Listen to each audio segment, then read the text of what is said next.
my my Machina are very likely to just dominate that. And I'm still going to get a good amount of cost effectiveness because look at the amount of damage my Axe Riders are doing. 140 some damage. Although they went in, bugged down, became freaking stupid there, and decided to just run in and not attack.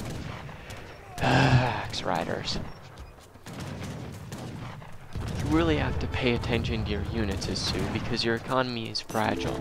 So you want to make sure you try and capitalize on the cost effectiveness of every unit. And if you'll excuse me, I'm going to take a drink of my water here because my throat is getting pretty sore with all this talking.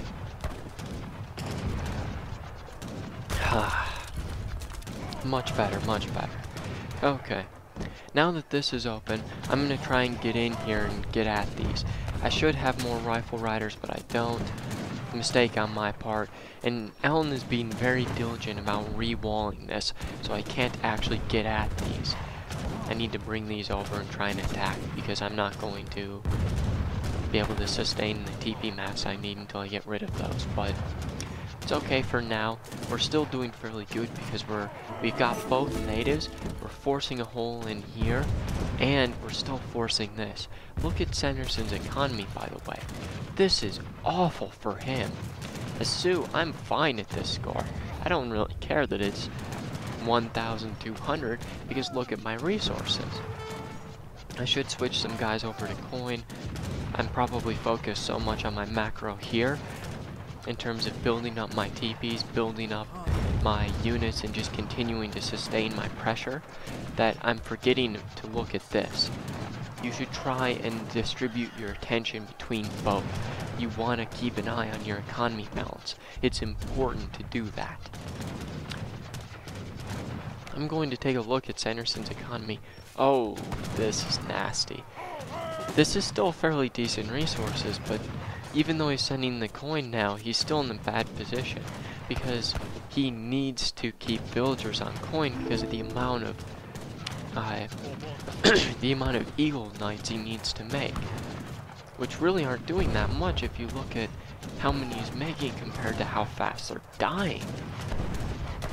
My Axe Riders again coming in on this side because this handful of Axe Riders, this is what? Let's see. This is 7 Axe Riders are going to kill significantly more than the cost of those 7 Axe Riders. Look at this. 200. Oh, it's changing, but it was 219 damage. 219 damage. That is insane. That is one hitting all of his maces. It's ridiculous.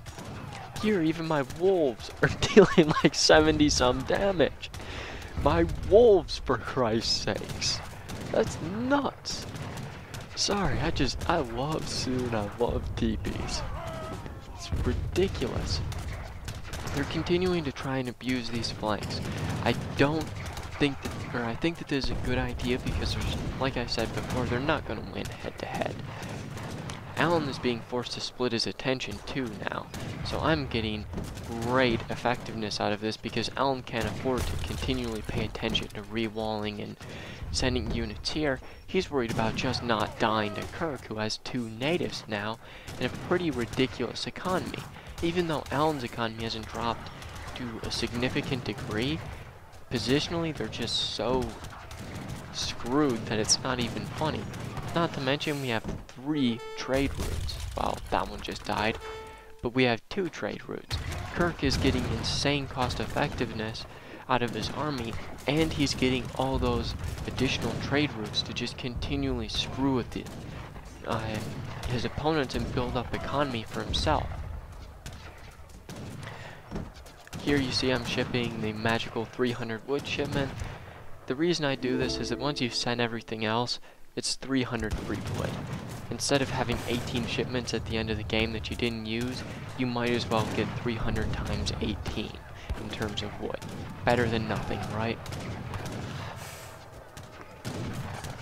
Oh, water's good for your throat.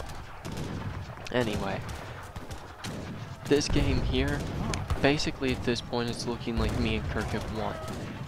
It's been fairly one-sided. I've apologize for that, but like I described in the beginning, games between high-level players tend to be fairly one-sided. One team just outplays the other to win. It's usually not as clear-cut as this, but usually one team makes a mistake, either major or minor, that loses them the game. Whereas against against lesser players, they can continue to make more and more mistakes and still continue on in the game. Whereas here, you make one major mistake in your positioning or how you handle something, and you lose the entire game. You can't afford to do things like that. Or you can afford to do things like that at lower levels. Here you continue to see me pushing for war huts. This is always a good idea, Sue, because you want your units to be reinforcing. These units should be up here. But at this point, this is an almost sure victory. We still have this one native post. The entire game, they haven't been able to secure both their natives. So Germany hasn't been nearly as effective as they could be. Meanwhile, me and Kerk have just continued to pressure and dominate this position. And here you see my war chief went in and got the mortars, and we continued to just make sure that this pressure is going to win us the game. And at this point, this is looking like GG. I'm sure they'll try and stick it out for at least a little while longer, but I would expect GG before too long.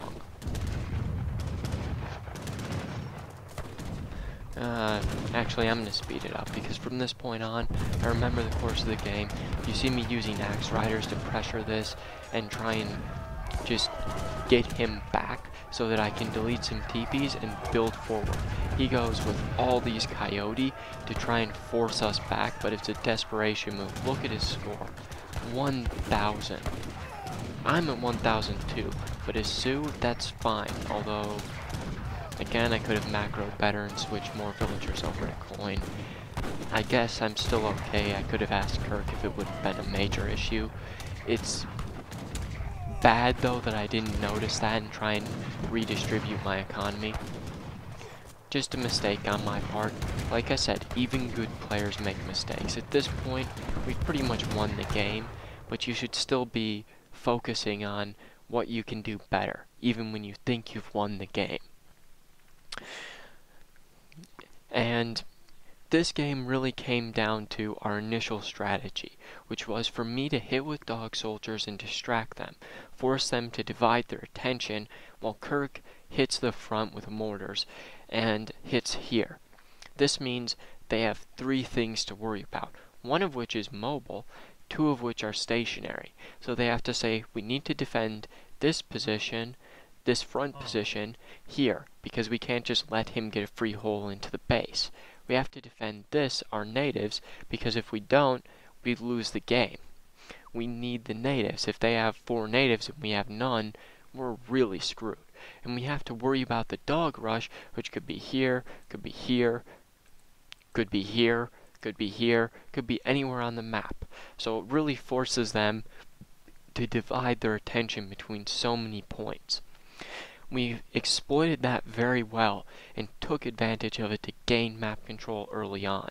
And then we just continued to maintain that advantage throughout the course of the game. We never really gave them the chance to gain back the advantage. And after the initial push where I realized this position wouldn't be a good one to push, and I went over to here, we split Sanderson and Allen apart for a good amount of time. It caused Sanderson's economy to tank because Sioux will beat Aztec very hard 1-to-1.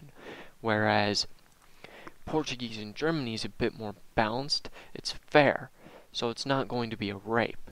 In that case, Allen and Kerk can just slug it out for a while I drain Sanderson. That's eventually going to either force Allen to feed Sanderson or double with Sanderson. Either outcome means good things for our side, because if he has to feed Sanderson, then they're just losing slower. If he has to double, they have to reconfigure their whole positioning. He has to move from, or a good amount of his population from here to this front area so that they can continue to maintain it. So we just continued to force them to make decisions throughout the course of the game. And because of that, we could continue to exploit our advantages. We didn't have to move and shift our positioning that much. Since we are on the attack, we have the attacker's advantage of being able to force them to do things, rather than them forcing us to do something. And that's basically how we won the game. Until next time, this has been _PI Analyzing Treaty.